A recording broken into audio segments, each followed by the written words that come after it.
Grandma, help me. I was stunned by the sight of my 7-year-old granddaughter seeking help while visiting my son's house. She was chained up inside the room. My grandchild's body, which I hugged in a hurry, was skinny. "Where are your parents?" They locked me up and went on a trip. Not only that, but she hadn't eaten or drunk anything for 3 days. I gave her tea from my bag and put caramel in her mouth, then called an ambulance in a hurry. My granddaughter closed her eyes in relief in my arms. I can't forgive them for doing such a horrible thing. I decided to send my son and daughter-in-law to hell in place of my helpless granddaughter. I'm Nancy, 62 years old. I work part-time at a 24-hour supermarket about 4 days a week. I live alone because my husband passed away 5 years ago. I'm not struggling to make ends meet because my husband left me some assets, but I wanted to work while I'm still healthy. My son Michael got married 8 years ago and lives in a house about 30 minutes away. My daughter Olivia got married 6 years ago and moved to the neighboring state, but I felt relieved because we could meet if we wanted to. Some people say that living alone is lonely, but it's free and easy. However, there was one thing that worried me. It was about my son's family. My son's wife, Sophia, is 10 years younger than my son. I was worried because she was only 18 when they got married. She met my son while working part-time at the convenience store where he worked as a manager. I was surprised when she came to greet me for the first time.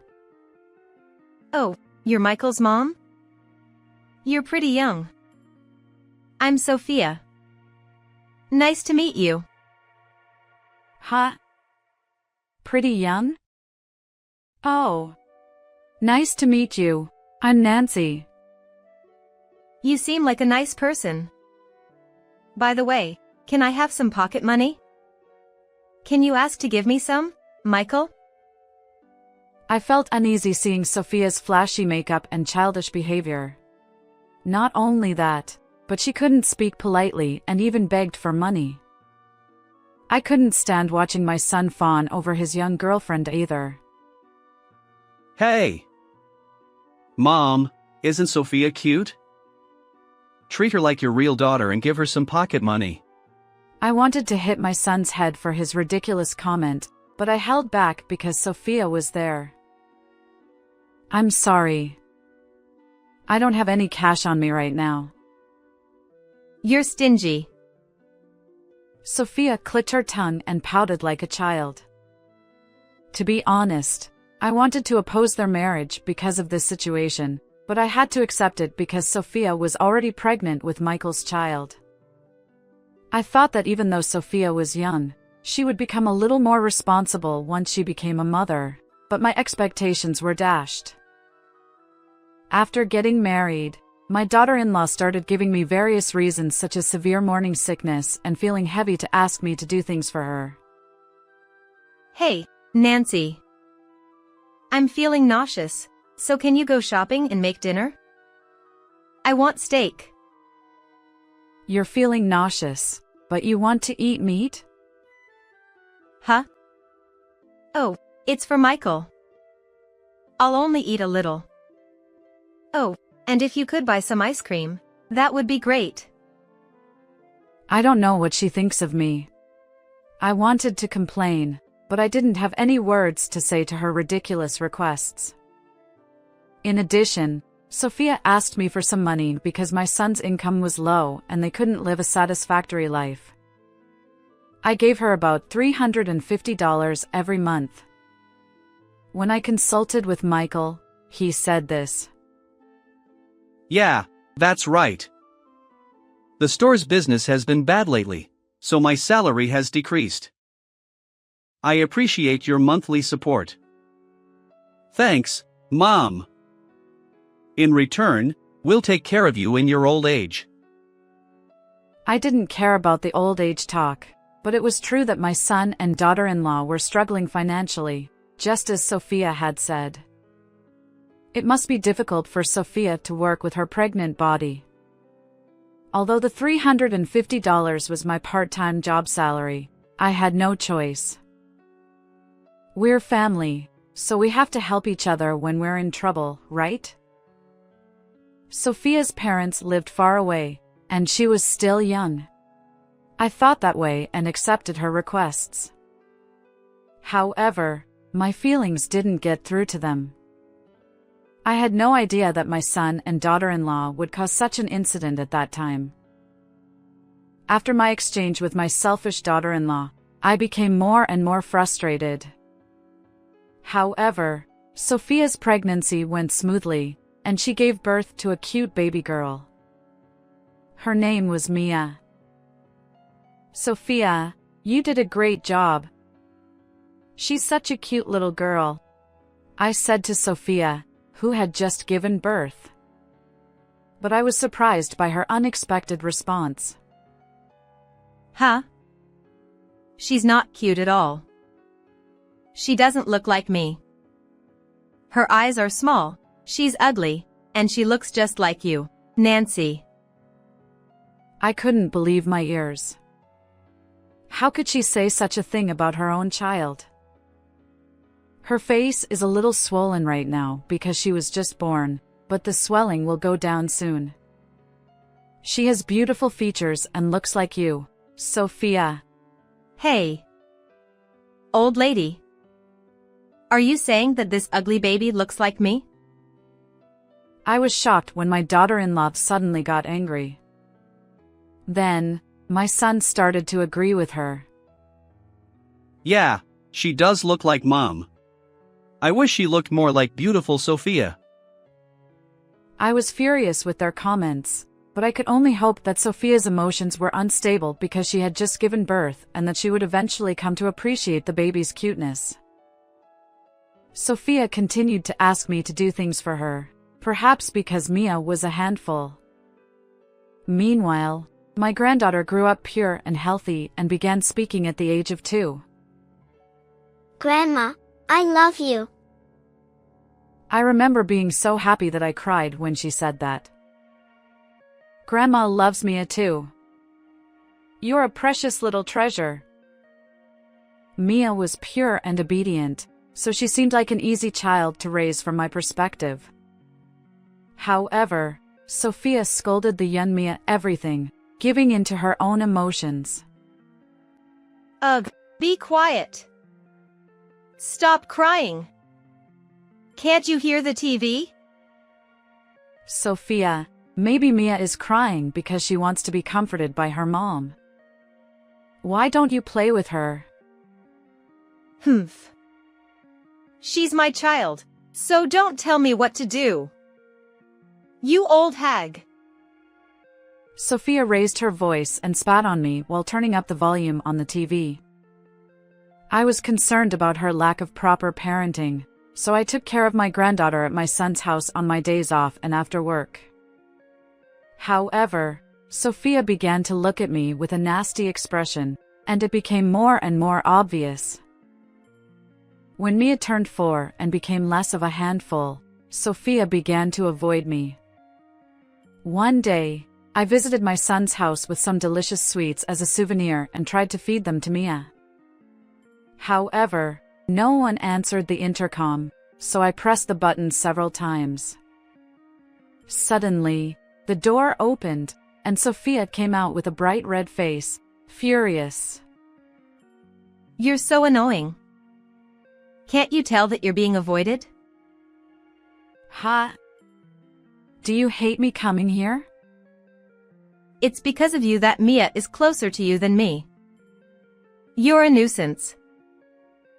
To my surprise, Michael was behind Sophia. He had also been avoiding me. Mom, stop bullying Sophia. Don't you feel sorry for her? Don't come here anymore. But what about Mia? We're here for her, so you don't need to worry. I was worried about my granddaughter, but I couldn't argue with her parents. I had no choice but to give up visiting my son's house. Michael, despite refusing my visits, made a brazen request. Hey, I'm short on living expenses.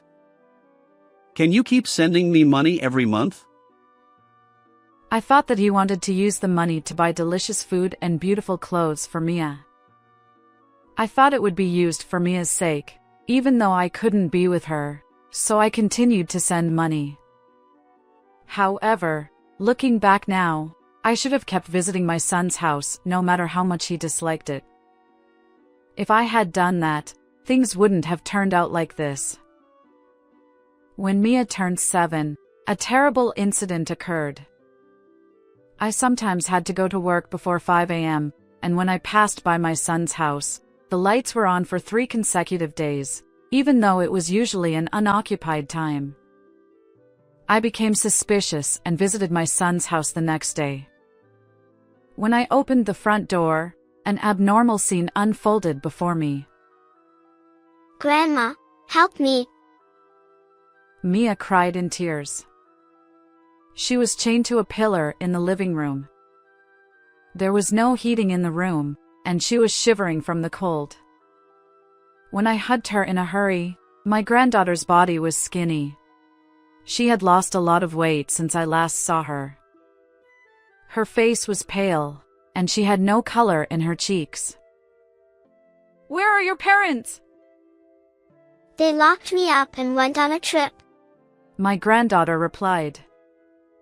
Not only that, but she hadn't eaten or drunk anything for 3 days. I searched my bag in a hurry and gave her a bottle of tea to drink and put caramel in her mouth. Then I called an ambulance in a hurry. Mia closed her eyes in relief in my arms. I can't forgive them for doing such a horrible thing. I accompanied her to the hospital, but I couldn't get in touch with my son and daughter-in-law on my phone. My granddaughter's life was saved, but her nutritional status was quite poor, so she had to be hospitalized. I was worried, and then an even more terrible situation arose. After the hospital reported the incident to the police, I was questioned by a detective who accused me in a strong tone. Did you cause your granddaughter to suffer like this? I explained desperately. No, I lived separately and happened to find her. I was finally released 2 hours later. After that, I contacted my daughter Olivia, and she and her husband rushed over from the neighboring state by car. I entrusted my granddaughter, whose condition had stabilized, to my daughter and son-in-law and returned to my son's house by taxi. When I investigated, I found a travel schedule on my son's desk, and I learned that he would return home the next night. When I asked the neighbors around my son's house, I discovered some surprising facts. I went back to the hospital again, discussed with my daughter and her husband about future measures, and made a bold decision. The next evening, when my son and daughter-in-law returned home, I left the hospital where my granddaughter was being treated and visited my son's house. When my daughter-in-law opened the door, she frowned and crossed her arms. What are you doing here? I'm busy, so go home, she said rudely. Although I was almost broken by her impolite words, I couldn't back down now. I came to see Mia. Please let me see her. Sophia clicked her tongue. Ugh. She lied that Mia was with a friend. That's strange. Mia was supposed to be chained up here. You didn't even look for her when she disappeared? I showed them a photo of Mia when I found her. My son and daughter-in-law looked at each other with a darn it expression. Why did you treat your lovely daughter like this? Are you still parents? Mia was shivering from the cold and hadn't eaten anything. However, my son and daughter-in-law raised their voices and became defiant. It's Mia's fault. We're raising her with love, but she's rebellious. If we don't chain her up, she'll destroy everything in the house. We have no choice. Sophia lied to make Mia the bad guy. They showed no signs of remorse. You two went out and played together until late at night and left Mia alone. How can you say that? Sometimes I have to work late. Don't say weird things. I know everything. You two are becoming famous in the neighborhood. Huh? I went around asking the neighbors to find out about my son and daughter-in-law's situation. Since I visited frequently when Mia was young, I knew many people in the neighborhood. Everyone was worried about my granddaughter and told me what they knew. Mia was once alone in a nearby park until late at night, and it seems that the house was locked. In the middle of a freezing winter, a neighbor who couldn't bear to see her in tattered clothes let her into their house and took care of her. Every night, my son and daughter-in-law returned home late, and they were seen playing at casinos and bars. Everyone in the neighborhood is saying that we have to do something about Mia's situation. But if we give her the key, she'll destroy everything in the house. That's not true, is it? You locked her up because you didn't want her to eat anything when she was hungry, right? Poor Mia's body is so skinny because she's not getting enough nutrition. I actually heard from Mia herself at the hospital. One day, she was waiting for her parents to come home late and became so hungry that she couldn't stand it, so she ate a cake from the refrigerator. However, it turned out to be Sophia's, and my daughter-in-law was furious. After that, they didn't give Mia the key and left her outside. When Sophia heard my story, she glared at me. I can't think of Mia as cute because she looks like an old hag like you. If Mia is so important to you, I'll give her to you. I was speechless at her ridiculous statement. Mia has been diagnosed with poor nutrition and is hospitalized. My support money wasn't for Mia, but for your own entertainment. Humph. Children's money belongs to their parents. We can use it however we want. Don't be stingy. Leaving a child unattended without raising them properly is a crime. Besides, the police have already been notified. My son and daughter-in-law's faces changed color for a moment when they heard the word police, but they immediately retorted.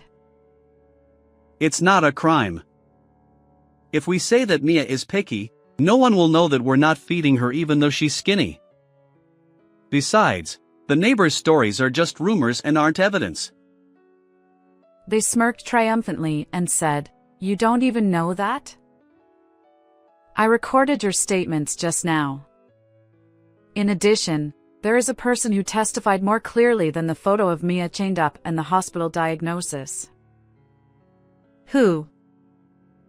It was actually my granddaughter Mia who testified. I was almost arrested because I was suspected, but thanks to Mia, the misunderstanding was cleared up. It wasn't Grandma who caused me to suffer like this. It was Mom and Dad. It became clear that my son and daughter-in-law were at fault. My son and daughter-in-law lost their escape route and began to panic. Wait a minute. Hey, can you tell the police that it was you who chained her up? That way, we'll be saved. That's right. You're Michael's parent, aren't you? Parents are supposed to protect their children.